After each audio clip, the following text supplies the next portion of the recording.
So once again, welcome back to Edu Mantra. So Calicut University BA Functional English in the Electronic Media 4th semester topics ആണ് നമ്മൾ discuss ചെയ്യുന്നത്. Global village എന്ന് പറയുന്ന ടോപ്പിക്കിലായിരുന്നു നമ്മൾ കഴിഞ്ഞ video നടത്തിയത്. Okay, അപ്പോൾ നമുക്ക് ഇന്ന് അത് തന്നെ ഡിസ്കസ് ചെയ്യാനുണ്ട്. The term global village is a noun that refers to the world as a community where distance and isolation have been reduced by electronic media. Global village എന്ന് പറയുമ്പോൾ നമ്മൾ ഗ്ലോബലൈസേഷൻ ആയിട്ട് ഓർത്താൽ മതി. ഗ്ലോബലൈസേഷൻ എന്താ? ശരിക്കും ഗ്ലോബലൈസേഷൻ എന്ന് പറയുമ്പോൾ ലോകത്തെ ഒരു കുടക്കീഴിൽ വരുത്തുക എന്നുള്ളതാണ് ഗ്ലോബലൈസേഷൻ്റെ ഒരു ബേസിക് ആയിട്ടുള്ള തീം എന്ന് പറയുന്നത്. പല മേഖലകളിലുണ്ട്. അത് നമുക്ക് മാർക്കറ്റിലുണ്ട്, നമ്മുടെ വേൾഡ് മാർക്കറ്റിലുണ്ട്, കച്ചവടം അല്ലെങ്കിൽ എന്താ പറയുക ഇൻഡസ്ട്രിയൽ ആയിട്ടുള്ള ഗ്ലോബലൈസേഷൻ ഉണ്ട്, കൾച്ചറൽ ഗ്ലോബലൈസേഷൻ ഉണ്ട്, അതുപോലെ തന്നെ എന്താ പറയുക കമ്മ്യൂണിറ്റി ബേസിലൊക്കെ ഗ്ലോബലൈസേഷൻ എന്ന് പറയുന്നത് നമ്മുടെ ജീവിതത്തിൻ്റെ പല ആസ്പെക്ട്സിലായിട്ടുണ്ട്. അതുപോലെ തന്നെ മീഡിയയിലും ഉണ്ട്. ഓക്കെ, അപ്പോൾ ഗ്ലോബൽ വില്ലേജ് എന്ന് പറയുന്ന ടേം എന്ന് പറയുന്നത് യഥാർത്ഥത്തിൽ ലോകത്തെ ഒരു ഗ്രാമം പോലെ ഒരു ഗ്രാമമായിട്ട് കാണുക എന്നുള്ളതാണ്. അതായത് ഇപ്പം നമ്മുടെ ഗ്രാമത്തിലുള്ള നമ്മളുടെ നാട്ടിലുള്ള ആളുകളെയൊക്കെ നമുക്ക് അത്യാവശ്യം എല്ലാവരെയും അറിയാമല്ലോ. നമുക്ക് നേരിട്ട് ഗോപാലൻ ചേട്ടനും ഹനീഫിക്കയും അല്ലെങ്കിൽ എന്താണ് ജോസഫ് ഏട്ടനെയൊക്കെ നമുക്ക് അറിയാം. അപ്പം നമ്മൾ എന്തെങ്കിലും ഒരു ഇൻസിഡൻ്റൊക്കെ വരുന്ന സമയത്ത് നമ്മളൊരു ചായക്കടയിൽ ഇരുന്നിട്ടോ അല്ലെങ്കിൽ നമ്മൾ ഇതൊക്കെ ഡിസ്കസ് ചെയ്യും. അതുപോലെ തന്നെ പക്ഷേ നമുക്ക് നമ്മുടെ നാടിൻ്റെ അപ്പുറത്തേക്കൊക്കെ പോകുമ്പോൾ നമുക്ക് ഈ പരിചയങ്ങൾ കുറയും. കുറേ ദൂരത്തേക്ക് പോകുമ്പോൾ നമ്മൾ തീരെ അറിയാതാവും. നമ്മൾ അതിലും ദൂരത്തേക്ക് പോകുമ്പോൾ നമുക്ക് ഭാഷയും ഒരു കാര്യങ്ങളും അറിയാതാവും.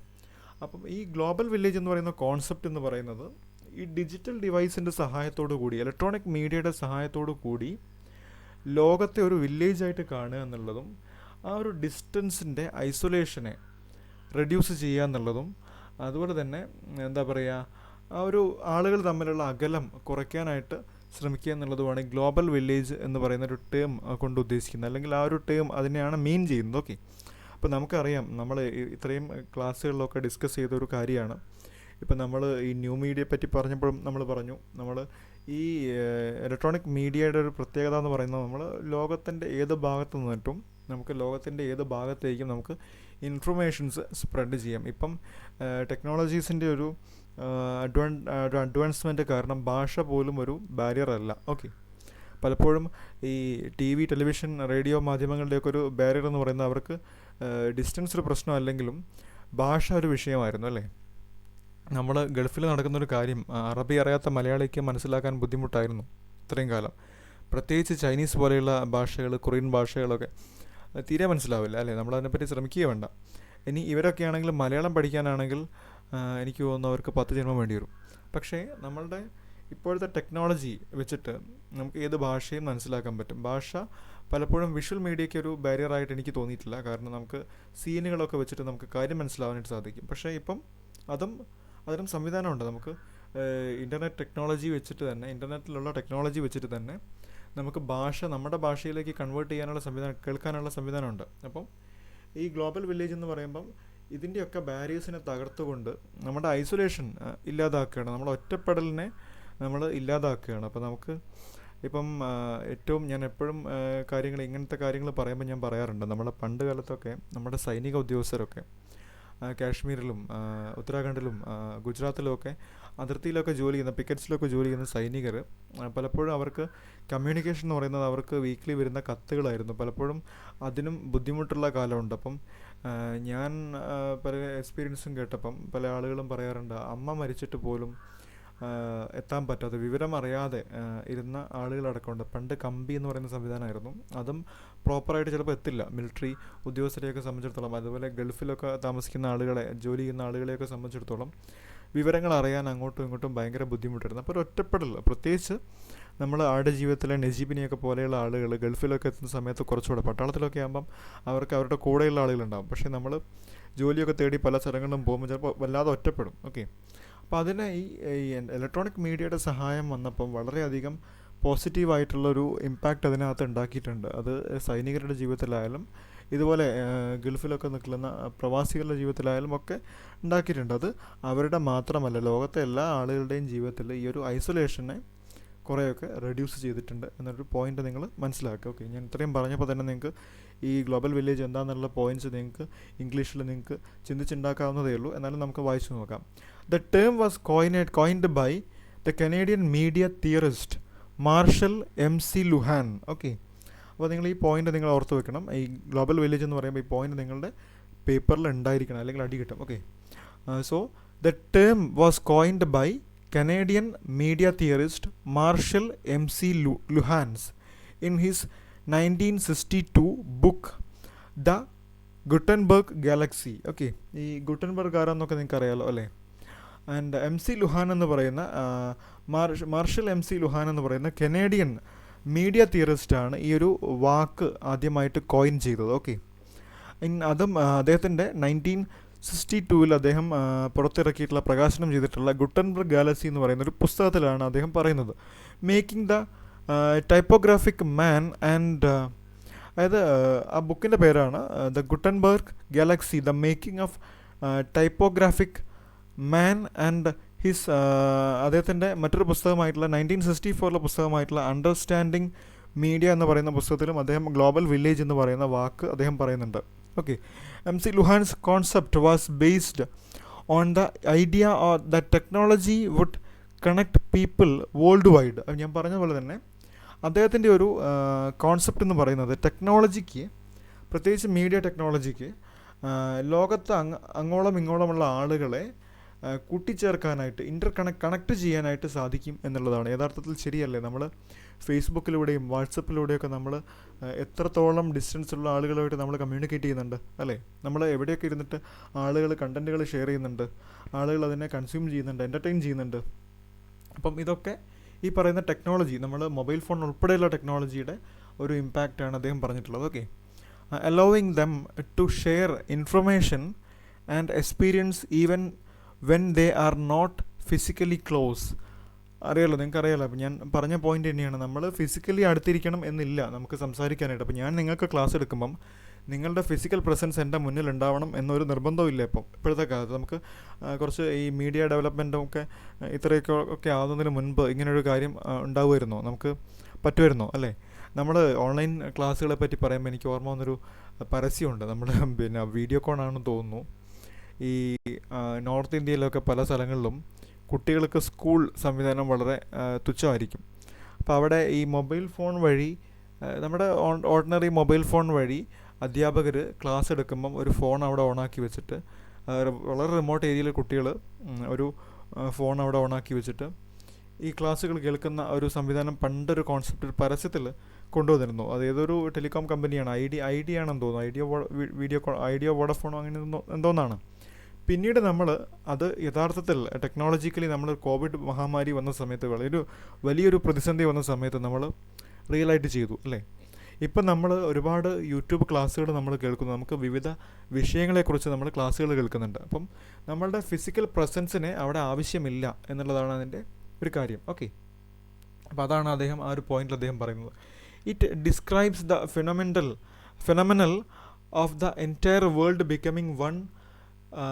becoming more interconnected as the result of propagation of media technologies through the world. അതായത് ലോകത്ത് ഈ പറയുന്ന അതൊരു പ്രതിഭാസമാണ്, ഇതൊരു പ്രതിഭാസമാണ്. നമ്മുടെ ലോകത്ത് ആളുകൾ കൂടുതൽ ഇൻ്റർകണക്റ്റഡ് ആവുകയാണ്, ലോകം കൂടുതൽ ഇൻ്റർകണക്റ്റഡ് ആവുകയാണ്. ഇന്ത്യയിലും അമേരിക്കയിലും ഇരിക്കുന്ന ആളുകൾ, അല്ലെങ്കിൽ നോർത്ത് പോളിലും സൗത്ത് പോളിലും ആയിട്ട് ഇരിക്കുന്ന ആളുകൾ തമ്മിൽ കണക്ട് ചെയ്യാനായിട്ട് വലിയ ബുദ്ധിമുട്ട് വരുന്നില്ല. ഓക്കെ, അപ്പോൾ അതൊരു വലിയൊരു മാറ്റമാണ്. അത് ഈ ടെക്നോളജിയുടെ സഹായത്തോടു കൂടി, പ്രൊപ്പഗേഷൻ ഓഫ് ടെക്നോളജി അല്ലെങ്കിൽ media technology, propagation of media ടെക്നോളജിയുടെ ഭാഗമായിട്ട് അല്ലേ, സോഷ്യൽ മീഡിയ പോലെയുള്ള മാസ് മീഡിയ പ്ലാറ്റ്ഫോംസിൻ്റെയൊക്കെ ഭാഗമായിട്ട്. സോഷ്യൽ മീഡിയയും യഥാർത്ഥത്തിലൊരു മാസ് മീഡിയമാണ്. എനിക്ക് തോന്നുന്നു ഇപ്പോൾ ഏറ്റവും കൂടുതൽ ആളുകൾ കൺസ്യൂം ചെയ്യുന്ന ഒരു മാസ് മീഡിയമായിട്ട് സോഷ്യൽ മീഡിയ മാറിയിട്ടുണ്ട് അല്ലേ. സോഷ്യൽ മീഡിയയിൽ കൂടെയുള്ള ഇൻട്രാക്ഷൻസ് മാറിയിട്ടുണ്ട്. അപ്പോൾ ഇതൊക്കെ തന്നെയാണ് അതിന് ആ ഒരു പോയിന്റിൽ പറയുന്നത്. Okay, this connection allows individuals to know and share about happening events, situations, living conditions and people in all countries. അതായത് ഞാൻ നേരത്തെ പറഞ്ഞ പോലെ തന്നെ എവിടെയും ഇരുന്നിട്ട് ആളുകൾക്ക് കണ്ടൻറ്റ് ഷെയർ ചെയ്യും. അപ്പോൾ എൻ്റെ നാട്ടിൽ, എൻ്റെ വീടിന് തൊട്ടടുത്ത് ഇപ്പോൾ ഒരു തീപിടുത്തം ഉണ്ടായി, അല്ലെങ്കിൽ ഞാൻ നെഗറ്റീവ്സ് മാത്രം പറയുന്നില്ല, വേണമെങ്കിൽ ഒരു നല്ല ഒരു എന്താ പറയുക, ഒരു സംതിങ് ലൈക്ക് ഒരു റെയറായിട്ടൊരു പുഷ്പം കണ്ടു. അപ്പോൾ നമുക്ക് വേണമെങ്കിൽ അത് ഷെയർ ചെയ്യും. ഇപ്പം എന്താണ് കമലം, അതായത് 1000 ഇതളുകളുള്ള കമലം, എന്താ പറയുക, താമരപ്പൂവ്, ഇങ്ങനെയുള്ള കാര്യങ്ങളൊക്കെ വരുമ്പോൾ നമ്മൾ ഷെയർ ചെയ്ത് വിടാറുണ്ടല്ലേ, ഫേസ്ബുക്കിൽ എടുത്ത് വിടാറുണ്ട്. അപ്പം നമ്മൾ കാണുമ്പം ആ ഒരു ക്യൂരിയോസിറ്റിയിൽ നമ്മൾ മറ്റുള്ള ആളുകൾക്ക് ഷെയർ ചെയ്യാറുണ്ട്, അത് കാണാറുണ്ട്. ഓക്കെ, ഈ ലിവിങ് കണ്ടീഷൻസ്, അതായത് നമ്മളിപ്പം ഫിൻലൻഡിലും അതുപോലെ തന്നെ, അല്ലെങ്കിൽ ഞാൻ ഫിൻലൻഡ് ഏറ്റവും എനിക്ക് തോന്നുന്നു ഇപ്പം സോഷ്യൽ മീഡിയയിൽ ഏറ്റവും കൂടുതൽ കാണുന്ന ഒരു ഫാമിലിയുണ്ട്, 2 ഫാമിലീസ് ഉണ്ട്. ഒരു ഫിൻലൻഡിലാണ്, അപ്പോൾ ഞാനതാണ് ഫിൻലൻഡ് എന്ന് പറയുന്നത്. ഇപ്പോൾ യൂറോപ്പിലും മറ്റ് രാജ്യങ്ങളിലൊക്കെ ജീവിക്കുന്ന ആളുകൾ അവരവരെ ജോലി ചെയ്യുന്ന സമയത്ത് അവരുടെ അവിടുത്തെ ലിവിങ് കണ്ടീഷൻസ് നമുക്ക് ഷെയർ ചെയ്ത് തരാറുണ്ട് അല്ലേ. അവരുടെ ജീവിതം എങ്ങനെയാണ് അവർ മുന്നോട്ട് കൊണ്ടുപോകുന്നത് എന്നൊക്കെ വ്ളോഗുകളായിട്ട് അവർ പലപ്പോഴും നമുക്ക് ഷെയർ ചെയ്യാറുണ്ട്. അപ്പം നമ്മളുടെ ടെക് ട്രാവലേറ്റും മല്ലു ട്രാവലറൊക്കെ പോലെയുള്ള ഇൻഫ്ലുവൻസേഴ്സ് പല നാടുകളിലൂടെ യാത്ര ചെയ്തിട്ട് അവർ എക്സ്പീരിയൻസ് നമ്മളെ കാണിച്ചു തരാറുണ്ടല്ലേ. അപ്പോൾ ഇതൊക്കെ ടെക്നോളജിയുടെ ഒരു കാര്യം കൊണ്ട് സംഭവിക്കുന്നതാണ്. ഈ ഗ്ലോബൽ വില്ലേജ് എന്ന് പറയുന്ന കോൺസെപ്റ്റ് അത് നമുക്ക് മലയാളി തന്നെ ആയിരിക്കണം എന്നില്ല. ഇപ്പോൾ നമ്മൾ കേരളത്തിലെ ജീവിത സാഹചര്യങ്ങൾ അല്ലെങ്കിൽ കേരളത്തിൻ്റെ ട്രഡീഷനൊക്കെ നമ്മൾ ഇംഗ്ലീഷിലൊരു വീഡിയോ ചെയ്ത് കഴിഞ്ഞാൽ നമുക്ക് വിദേശത്ത് ഇതിനൊക്കെ ഇഷ്ടപ്പെടുന്ന ഒരുപാട് ആളുകൾ ശരിക്കും ഇതൊക്കെ കാണാനായിട്ട് ഉണ്ട് എന്ന് പറയുന്നുണ്ട്. ഓക്കെ, അപ്പം കണ്ടൻറ് ക്രിയേഷൻ, ഗ്ലോബൽ വില്ലേജ് എന്ന് പറയുന്ന ഒരു പോയിന്റ് നിങ്ങൾക്ക് ഏകദേശമൊക്കെ മനസ്സിലായിട്ടുണ്ടാകും. MC Luhan argued that the global village creates more disagreement because it creates more discontinuity, division and diversity. അദ്ദേഹം അങ്ങനെ ഒരു കാര്യം കൂടെ എന്താ പറയുക ആർഗ്യൂ ചെയ്യുന്നുണ്ട് എന്നുള്ളത്. അതായത് അതിന് കുറച്ചുകൂടെ അത് പലപ്പോഴും അത് ഡിസഗ്രീമെൻറ്റ്, അതായത് ആളുകൾക്ക് എഗ്രി ചെയ്യാൻ സാധിക്കാത്ത രീതിയിൽ മാറാറുണ്ട്. കാരണം അത് ഡിസ്കണ്ടിന്യൂറ്റി പലപ്പോഴും ക്രിയേറ്റ് ചെയ്യാറുണ്ട്. പലപ്പോഴും നമ്മൾ ഇപ്പോൾ കാണുന്നതായിരിക്കില്ല അടുത്ത നിമിഷം കാണാറുള്ളത്. ഓക്കെ, അതായത് നമ്മളൊരു സോഷ്യൽ മീഡിയ പോസ്റ്റ് നോക്കുന്ന സമയത്ത് നമ്മളൊരു കാര്യം കണ്ടു, അതിൻ്റെ അപ്പുറത്തേക്ക് നമ്മൾ നോക്കുമ്പോൾ ചിലപ്പം എൻ്റയർലി ഡിഫറെൻ്റ് ആയിട്ടുള്ള കാര്യങ്ങളായിരിക്കും. അപ്പോൾ ഒരു കണ്ടിന്യൂവേഷൻ അവിടെ, ലാക്ക് ഓഫ് കണ്ടിന്യൂവേഷൻ അവിടെ സംഭവിക്കുന്നുണ്ട്. ഡീവിയേഷൻസും ഡിവിഷൻസും കാണാറുണ്ട്.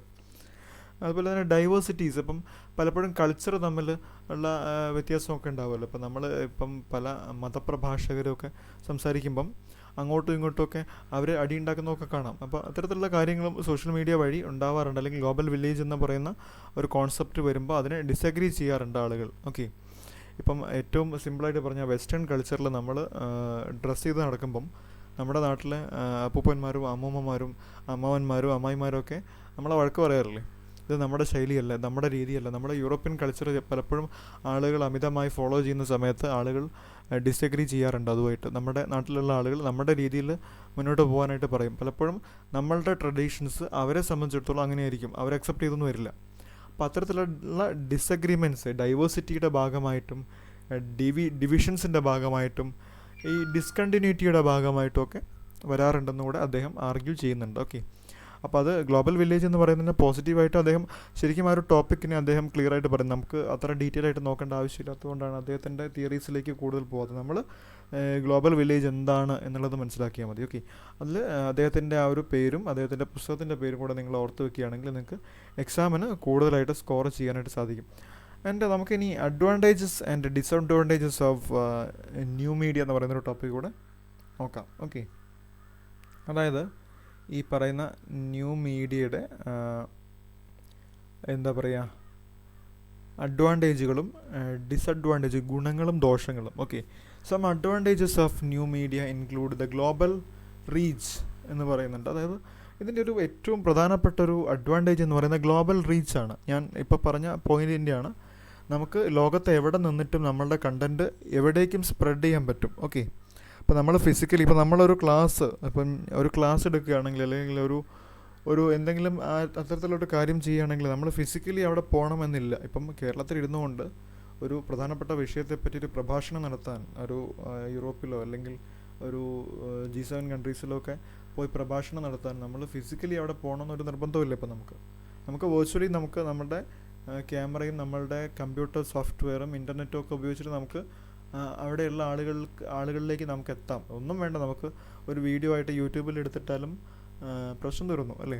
അപ്പോൾ ഗ്ലോബൽ റീച്ച് ഈ പറയുന്ന ന്യൂ മീഡിയയ്ക്ക് ഉണ്ട് എന്ന് പറയുന്നുണ്ട്. ഓക്കെ, അതുപോലെ തന്നെ ഇൻട്രാക്ടിവിറ്റി പറഞ്ഞതുപോലെ നമ്മളൊരു ഇപ്പം ഏതെങ്കിലും ഒരു പ്രോമിനൻ്റ് ആയിട്ടുള്ളൊരു ന്യൂസ് ചാനൽ, ഒരു വാർത്ത സോഷ്യൽ മീഡിയ അല്ലെങ്കിൽ ഇപ്പം യൂട്യൂബ് പോലെയുള്ള ന്യൂ മീഡിയസിലൊക്കെ പുറത്ത് വിടുമ്പം അതിൻ്റെ താഴെ നമുക്ക് കമൻ്റായിട്ടും നമുക്ക് അത് ഷെയർ ചെയ്തുകൊണ്ടും ഒക്കെ നമുക്ക് അതുമായിട്ട് ഇൻട്രാക്ട് ചെയ്യാം. ആ കണ്ടൻറ്റുമായിട്ടും അല്ലെങ്കിൽ ആ കണ്ടൻറ്റ് പ്രൊവൈഡേഴ്സുമായിട്ടൊക്കെ നമുക്ക് ഇൻട്രാക്ട് ചെയ്യാനായിട്ട് സാധിക്കും. ഓക്കെ, കോസ്റ്റ് എഫക്റ്റീവാണ് ന്യൂ മീഡിയ. പലപ്പോഴും ഒരു സ്മാർട്ട് ഫോൺ നമ്മൾ ഒരു പ്രാവശ്യം വാങ്ങിച്ചു കഴിഞ്ഞാൽ പിന്നെ നമുക്ക് ഒരു ഇൻ്റർനെറ്റ് കണക്ഷനും ഉണ്ടെങ്കിൽ, ഒരു ബേസിക് സബ്സ്ക്രിപ്ഷൻ ഉണ്ടെങ്കിൽ തന്നെ നമുക്ക് ധാരാളം ഇൻഫർമേഷൻസ് അവൈൽ ചെയ്യാനായിട്ട് സാധിക്കും, ധാരാളം എൻ്റർടൈൻമെൻറ്റ് അവൈൽ ചെയ്യാനായിട്ട് സാധിക്കും. കോസ്റ്റ് എഫക്റ്റീവും കൂടിയാണ് കമ്പാരിറ്റീവ്ലി നോക്കുമ്പോൾ. നമ്മൾ ദിവസവും ഇപ്പോൾ ന്യൂസ് പേപ്പർ വാങ്ങിക്കുമ്പോൾ നമ്മൾ ദിവസവും പണം കൊടുക്കണം, നമ്മൾ മാസാമാസം നമ്മൾ പണം കൊടുക്കണം. അപ്പോൾ അത് പലപ്പോഴും നമുക്ക് ബുദ്ധിമുട്ടാവാറുണ്ട് അല്ലേ? കാരണം നമുക്ക് ഇപ്പം ചിലപ്പോൾ നമ്മൾ 10 ദിവസം വീട്ടിലില്ലെങ്കിൽ നമുക്ക് ആ കാശ്, പത്രത്തിൻ്റെ കാശ് നമുക്ക് യഥാർത്ഥത്തിൽ നമുക്ക് നഷ്ടമാണ്. പക്ഷേ നമ്മുടെ സ്മാർട്ട് ഫോണിൽ വരുന്ന വാർത്തകൾ അല്ലെങ്കിൽ നമ്മളുടെ ഡിജിറ്റൽ ഡിവൈസിൽ വരുന്ന വാർത്തകളാകുമ്പോൾ നമുക്ക് എപ്പോഴും എവിടെ വേണമെങ്കിലും കൺസ്യൂം ചെയ്യാം. അപ്പോൾ അങ്ങനെ നോക്കുമ്പോഴും കോസ്റ്റ് എഫക്റ്റീവാണ്. മാത്രമല്ല നമുക്ക് കുറച്ചും കൂടെ യൂസ്ഫുള്ളാണത്. ഓക്കെ, കൾച്ചറൽ ഗ്ലോബലൈസേഷൻ വരുന്നുണ്ട്. കൾച്ചർ നമ്മൾ ഇപ്പോൾ ഹോളി എന്ന് പറയുന്ന കൾച്ചർ നമുക്ക് ശരിക്കും നോർത്ത് ഇന്ത്യൻ ഉത്സവമാണ് ഹോളി എന്ന് പറയുന്നത്. ശരിക്കും കാശി പോലെയുള്ള കേദാർനാഥ് പോലെയുള്ള പ്രദേശങ്ങളിലൊക്കെ ഉള്ളൊരു പ്രധാനപ്പെട്ട ഉത്സവമാണ് ഹോളി എന്ന് പറയുന്നത്. നമ്മൾ മലയാളികൾക്ക് ഇന്ത്യയിലായതുകൊണ്ട് തന്നെ അത്യാവശ്യം അറിയാം, ഉപയോഗിക്കാറുണ്ട് എന്നല്ലാതെ അതും മീഡിയയുടെ ഭാഗമായിട്ടാണ് കേരളത്തിലേക്ക് ഈ പറയുന്ന ഹോളി എത്തുന്നത്. ഹൽദി സെലിബ്രേഷൻസ്, കല്യാണ വീടുകളിലൊക്കെ ഉണ്ടാകുന്ന ഹൽദി സെലിബ്രേഷൻസ്. ഇപ്പം ഏറ്റവും കൂടുതൽ ഹാലോവീൻസ് നമ്മുടെ നാട്ടിൽ കൊണ്ടാടാറുണ്ട്. പലപ്പോഴും കോളേജുകളിലൊക്കെ ഹാലോവീൻ പ്രോഗ്രാംസൊക്കെ നമ്മൾ കൊണ്ടാടാറുണ്ട്. ഓക്കെ, അതൊക്കെ ഈ പറയുന്ന മീഡിയ ഗ്ലോബലൈസേഷൻ്റെ ഗ്ലോബൽ കൾച്ചറാണ് ശരിക്കും. അതായത് പിന്നെ ഡ്രസ്സിങ് സ്റ്റൈലുകൾ അല്ലെങ്കിൽ മുടിയുടെ ഹെയർ സ്റ്റൈലുകൾ, ഇത്തരത്തിലുള്ള കാര്യങ്ങളൊക്കെ കൾച്ചറൽ ഗ്ലോബലൈസേഷൻ്റെ ഭാഗമാണ്. അത് ശരിക്കും ഈ പറയുന്ന ന്യൂ മീഡിയയുടെ ഒരു അഡ്വാൻറ്റേജ് ആണ്. നമുക്ക് വിവിധ കൾച്ചറുകൾ നമുക്ക് ഫോളോ ചെയ്യാനായിട്ടും നമുക്ക് മാറ്റങ്ങൾ കൊണ്ടുവരാനായിട്ടൊക്കെ സാധിക്കും. അതൊരു കൾച്ചറൽ ഗ്ലോബലൈസേഷൻ അവിടെ ഉണ്ടാവുന്നത് തീർച്ചയായിട്ടും ഈ പറയുന്ന ഒരു അഡ്വാൻറ്റേജിൻ്റെ ഭാഗമാണ്. Collective intelligence, new media allows people to share and combine resources and data, skills and informations. അതായത് കളക്റ്റീവ് ഇൻ്റലിജൻസ് എന്ന് പറയുമ്പോൾ നമുക്ക് കൂടുതലായിട്ട് ഇപ്പോൾ ഒരു ഐഡിയയെ പറ്റി നമ്മൾ ഒരു ഡിസ്കഷൻ നടക്കുമ്പം സോഷ്യൽ മീഡിയ വഴി നമുക്ക് ഒരുപാട് കാര്യങ്ങൾ, നമുക്ക് പുതിയ അറിവുകൾ നമുക്ക് കിട്ടും, നമുക്ക് പുതിയ ടെക്നോളജീസിനെ പറ്റി നമുക്ക് അറിവ് കിട്ടും. ഇപ്പോൾ നമ്മൾ M4Tech പോലെയുള്ള ചാനലുകളിലൊക്കെ നമുക്ക് നോക്കിക്കഴിഞ്ഞാൽ ഒരുപാട് കാര്യങ്ങൾ, പുതിയ കാര്യങ്ങൾ ചെയ്യാനായിട്ട്, അല്ലെങ്കിൽ ഇപ്പോൾ അവർ ഈ അടുത്ത് ഈ നൂൽപുട്ട് ഉണ്ടാക്കുന്നൊരു മിഷനൊക്കെ അവർ ചെയ്തു. അപ്പോൾ അങ്ങനെയുള്ള ഒരുപാട് കാര്യങ്ങൾ നമുക്ക് പുതിയ ഐഡിയാസ് കിട്ടും. പലരും ഈ യൂട്യൂബിലും ഫേസ്ബുക്കിലും ഒക്കെ റെഫർ ചെയ്തിട്ട് പല സ്കില്ലുകളും പഠിക്കുന്നുണ്ടല്ലേ. ഫോട്ടോഗ്രാഫി പോലെയുള്ള സ്കില്ലുകളൊക്കെ പലപ്പോഴും ആളുകൾ ഇപ്പം സോഷ്യൽ മീഡിയ വഴി പഠിക്കുന്നുണ്ട്. ഈ തയ്യൽ പഠിക്കുന്നുണ്ട്. അങ്ങനെ ഒരുപാട് കാര്യങ്ങൾ സോഷ്യൽ മീഡിയ വഴി അല്ലെങ്കിൽ യൂട്യൂബ് പോലെയുള്ള സംവിധാനങ്ങൾ, ന്യൂ മീഡിയ വഴി ആളുകൾ പുതിയ സ്കില്ലുകൾ പഠിക്കുന്നുണ്ട്, ഇൻഫർമേഷൻസ് അവർക്ക് കിട്ടുന്നുണ്ട്, പുതിയ റിസോഴ്സുകൾ അവർ അറിയുന്നുണ്ട്. അപ്പോൾ അവരുടെ ഓർമ്മശക്തി അവർക്ക്, അല്ലെങ്കിൽ അവരുടെ ഒരു നോളജ് അവർക്ക് വർദ്ധിപ്പിക്കാനായിട്ട് സാധിക്കുന്നുണ്ട് എന്നുള്ളതും ഈ പറയുന്ന ഇതിൻ്റെ ഒരു പോസിറ്റീവായിട്ടുള്ളൊരു കാര്യമാണ്. Okay, and some disadvantages of new media include information ഓവർലോഡാണ്. ഓക്കെ, അതായത് ഇതിൻ്റെ ഒരു ഡിസഡ്വാൻറ്റേജ് എന്ന് പറയുന്നതും ഈ ഇൻഫർമേഷൻ്റെ അവൈലബിലിറ്റി തന്നെയാണ്. അതായത് ഓവർലോഡാണ്. നമുക്ക് ആവശ്യമുള്ളതും ആവശ്യമില്ലാത്തതുമായിട്ടുള്ള ഒരുപാട് ഇൻഫർമേഷൻസ് നമുക്ക് ഇതിനകത്ത് കിട്ടും. പലപ്പോഴും നമ്മൾ ഒരു കാര്യം ഇപ്പം നമ്മൾ പഠിക്കാൻ തീരുമാനിച്ച് യൂട്യൂബ് തുറന്നു കഴിഞ്ഞാൽ ചിലപ്പം ഏതെങ്കിലും ഒരു സിനിമയുടെ ശകലം, ഒരു കോമഡി ശകലം നമുക്ക് കാണാൻ പറ്റും, അല്ലെങ്കിൽ ഒരു ഇൻട്രസ്റ്റിംഗ് ആയിട്ടുള്ള പുതിയൊരു വാഹനം ഇറങ്ങിയതിനെ പറ്റിയൊരു വീഡിയോ നമുക്ക് കാണാൻ പറ്റും. അങ്ങനെ നമുക്ക് പല രീതിയിൽ നമ്മളുടെ ഇൻഫർമേഷൻ ഓവർലോഡ് ആയതുകൊണ്ട് തന്നെ അത് ഡീവിയേഷനിലേക്ക്, നമ്മുടെ ഫോക്കസിനെ ഡീവിയേറ്റ് ചെയ്യുന്ന രീതിയിലേക്ക് ഉൾപ്പെടെ അത് പോകും. ഓക്കെ, ഒരുപാട് ഇൻഫർമേഷൻസ് ഉണ്ടാവും. അതിനകത്തുനിന്ന് നമുക്ക് ഇമ്പോർട്ടൻ്റ് ആയിട്ടുള്ള കാര്യം ഏത്, യഥാർത്ഥത്തിൽ ശരി ഏത് തെറ്റേതെന്നുള്ളത് നമുക്ക് മനസ്സിലാക്കാനായിട്ട് ഒരു ബുദ്ധിമുട്ട്. അതായത് ലാക്ക് ഓഫ് ഈ നമ്മളൊരു ന്യൂസ് പേപ്പറിൽ വരുന്ന ആർട്ടിക്കിൾ, അല്ലെങ്കിൽ ഒരു ടെലിവിഷൻ ചാനലിൽ വരുന്ന ആർട്ടിക്കിൾ, ഒരു പ്രോഗ്രാം എന്ന് പറയുമ്പോൾ അത് എഡിക്റ്റഡ് ആയിരിക്കും. അതൊരു എഡിക്ടർ അല്ലെങ്കിൽ ഗ്രൂപ്പ് ഓഫ് എഡിക്റ്റേഴ്സ് അതിൻ്റെ ഫാക്റ്റ് ചെക്ക് ചെയ്തിട്ടായിരിക്കും അവരത് പുറത്ത് വിടുന്നത്. പക്ഷേ നമ്മൾ സാധാരണക്കാർ സോഷ്യൽ മീഡിയ വഴിയൊക്കെ ഷെയർ ചെയ്യുന്ന സമയത്ത് അതിന് എഡിക്ടോറിയൽസ് ഒന്നും ഉണ്ടാവില്ല. അത് നമുക്കറിയുന്ന രീതിയിൽ നമ്മളങ്ങ് അടിച്ചു വിടുകയാണ് ചെയ്യുന്നത് അല്ലേ. അത് പലപ്പോഴും മിസ്ഇൻഫർമേഷൻസ് ആവാറുണ്ട്, മിസ്ലീഡിങ് ഇൻഫർമേഷൻസ് ആവാറുണ്ട്. അത് പിന്നീട് സോഷ്യലി പല ഇഷ്യൂസിലേക്കും കൊണ്ടുവരാറുണ്ട്. അതുകൊണ്ടാണ് എന്തെങ്കിലും ഒരു ഇഷ്യൂസൊക്കെ വരുമ്പം നമ്മുടെ പോലീസും മറ്റ് സർക്കാർ സംവിധാനങ്ങളൊക്കെ ഇത്തരത്തിലുള്ള ഇൻഫർമേഷൻസ്, അൺഓതറൈസ്ഡ് ആയിട്ടുള്ള നമുക്കറിയാത്ത കാര്യങ്ങളെക്കുറിച്ചുള്ള ഇൻഫർമേഷൻസ് സ്പ്രെഡ് ചെയ്യുന്നതും ഷെയർ ചെയ്യുന്നതും ഒക്കെ ശിക്ഷാർഹമാണ് എന്ന് പറഞ്ഞിട്ട് അവരതിനെതിരെ നടപടിയെടുക്കാറുള്ളത്. ഓക്കെ, അപ്പോൾ അതൊരു ഇൻഫർമേഷൻ ഓവർലോഡ് എന്ന് പറയുന്നൊരു വലിയൊരു ഡിസഡ്വാൻറ്റേജ് ആണ്. അതുപോലെ തന്നെ പ്രൈവസി ഇൻസെക്യൂരിറ്റി. സോഷ്യൽ മീഡിയ അല്ലെങ്കിൽ ന്യൂ മീഡിയയിൽ പ്രൈവസി എന്ന് പറയുന്നത് പലപ്പോഴും ഒരു തുലാസിലാണ്. നമ്മൾ വിചാരിക്കും നമ്മൾ ചെയ്യുന്ന കാര്യങ്ങൾ നമ്മൾ മാത്രമേ കാണുള്ളൂ എന്ന് നമ്മൾ വിചാരിക്കും. പക്ഷേ പലപ്പോഴും അത് സ്പ്രെഡ് ആവാറുണ്ട്, അല്ലെങ്കിൽ അത് ഏത് നിമിഷവും അത് ആളുകൾ അറിയാൻ സാധ്യതയുള്ള കാര്യങ്ങളുണ്ട്. അപ്പം നമ്മൾ പേഴ്സണലായിട്ട് സൂക്ഷിക്കുന്ന പല ഫയൽസും പലപ്പോഴും ഈ പോലീസ് ഉദ്യോഗസ്ഥരൊക്കെ ഈ ടീനേജ് കുട്ടികൾക്കൊക്കെ കൗൺസിലിംഗ് ക്ലാസ്സൊക്കെ കൊടുക്കാൻ പോകുമ്പം പറയാറുണ്ട്, നമ്മളുടെ പേഴ്സണൽ ഫയൽസ്, പ്രത്യേകിച്ച് നമ്മളുടെ ഫോട്ടോസ്, ന്യൂഡ് ഇമേജസൊക്കെ പലപ്പോഴും പലരും ഫോണിലൊക്കെ എടുത്ത് സൂക്ഷിക്കുന്ന പ്രവണതയൊക്കെ കാണാറുണ്ട്. അപ്പം അത്തരത്തിലുള്ള കാര്യങ്ങളൊക്കെ ചെയ്യുന്ന സമയത്ത് പ്രൈവസി എന്ന് പറയുന്നത് ഒരു ഇമ്പോർട്ടൻ്റ് ആയിട്ടുള്ള ഫാക്ടറാണ്. അതെപ്പോൾ വേണമെങ്കിലും സ്പ്രെഡ് ആവാൻ സാധ്യത. അബദ്ധത്തിൽ പലപ്പോഴും ഞാൻ ഓർക്കുന്നു ഒരു പോലീസ് ഉദ്യോഗസ്ഥൻ്റെ വാർത്ത. അദ്ദേഹം എന്തോ ഒരു കോൺഫിഡൻഷ്യൽ ആയിട്ടുള്ളൊരു ഒരു വിഷയം അദ്ദേഹത്തിൻ്റെ ഫോണിലുണ്ടായിരുന്നു. അത് അദ്ദേഹം അബദ്ധവശാൽ അദ്ദേഹം ഒരുപാട് ഉദ്യോഗസ്ഥരും മാധ്യമപ്രവർത്തകരും ഒക്കെയുള്ള ഒരു വാട്സപ്പ് ഗ്രൂപ്പിൽ സ്പ്രെഡായി പോവുകയാണ്. അപ്പം അവിടെ ഒരാളുടെ പ്രൈവസി അവിടെ ലീക്കായി. അദ്ദേഹത്തിൻ്റെ മാത്രമല്ല, മറ്റൊരാളുടെ പ്രൈവസി അവിടെ ലീക്കാവുകയും അദ്ദേഹം അതിൻ്റെ നടപടി ഭയത്താൽ അദ്ദേഹം ജീവൻ എടുക്കുന്ന സാഹചര്യമൊക്കെ ഉണ്ടായിട്ടുണ്ട്. അപ്പം പ്രൈവസി എന്ന് പറയുന്നതും സെക്യൂരിറ്റി എന്ന് പറയുന്നതും സോഷ്യൽ മീഡിയ എസ്പെഷ്യലി അതിൽ ഈ ന്യൂ മീഡിയയുടെ ഒരു പ്രധാനപ്പെട്ട ഡിസഡ്വാൻറ്റേജ് ആയിട്ട് പലപ്പോഴും കാണാറുണ്ട്. കാരണം അത് നമ്മൾ എത്രത്തോളം പറഞ്ഞാലും എൻഡ് ടു എൻഡ് എൻക്രിപ്ഷനൊക്കെ ഉണ്ടെങ്കിലും പലപ്പോഴും ഈ പ്രൈവസി ആൻഡ് സെക്യൂരിറ്റി എന്ന് പറയുന്നൊരു ഇമ്പോർട്ടൻ്റ് ആയിട്ടുള്ളൊരു വിഷയമാണ്, പ്രധാനപ്പെട്ടൊരു പ്രോബ്ലമായിട്ട് നമുക്ക് കാണാറുണ്ട്. അതുപോലെ തന്നെ short attention spans. New media can lead to short attention spans. ഞാൻ നേരത്തെ പറഞ്ഞ പോലെ അറ്റൻഷൻ ഡീവിയേഷൻ. നമ്മൾ ഒരു കാര്യം ചെയ്യാനായിട്ട് പോകുമ്പം നമ്മൾ വേറെ എന്തെങ്കിലും കാണും, നമ്മൾ എന്തിനാണോ വന്നത് അത് നമ്മൾ മറന്നു പോകും. ആ ഒരു സാഹചര്യങ്ങൾ പലപ്പോഴും കാണാറുണ്ട്. Digital divide. New media can lead to digital divide. Digitally divide ചെയ്യുക. അതായത് പലപ്പോഴും നമ്മൾ പല രീതിയിലും പറയാതെ ഈ പറയുന്ന ഡിജിറ്റൽ സംവിധാനങ്ങൾ ഉപയോഗിക്കാൻ അറിയുന്ന ആളുകളും അറിയാത്ത ആളുകളും രണ്ട് ഡിവിഷൻസാണ് ഇപ്പോൾ സൊസൈറ്റിയിൽ, അല്ലേ? നമ്മൾ ഇല്ലിറ്ററേറ്റ്സും ലിറ്ററേറ്റ്സും എന്ന് പറയുന്നത് പോലെ ഒരു ഡീവിയേഷനാണ് ഇപ്പം ഈ സോഷ്യൽ മീഡിയ അല്ലെങ്കിൽ ഇത്തരത്തിലുള്ള പ്ലാറ്റ്ഫോംസ് ഉപയോഗിക്കാൻ അറിയുന്ന ആളുകൾ അറിയാത്ത ആളുകൾ എന്നൊക്കെ പറഞ്ഞിട്ട് ഡീവിയേഷൻസാണ് നമ്മുടെ സമൂഹത്തിൽ. ഓക്കെ, അതുപോലെ തന്നെ അങ്ങനെ തന്നെ കുറേ കാര്യങ്ങളുണ്ട്. പിന്നെ ആ താഴെയുള്ളൊരു കണ്ടൻറ്റും കൂടെ നിങ്ങൾ ഓർക്കുക. സോ ഇനി നമുക്ക് അടുത്ത ടോപ്പിക്കിലേക്ക് പോകണം. Writing for web. ഓക്കെ, അത് നമുക്ക് അടുത്ത ഒരു വീഡിയോ ആയിട്ട് നമുക്ക് ചെയ്യാം. ഓക്കെ.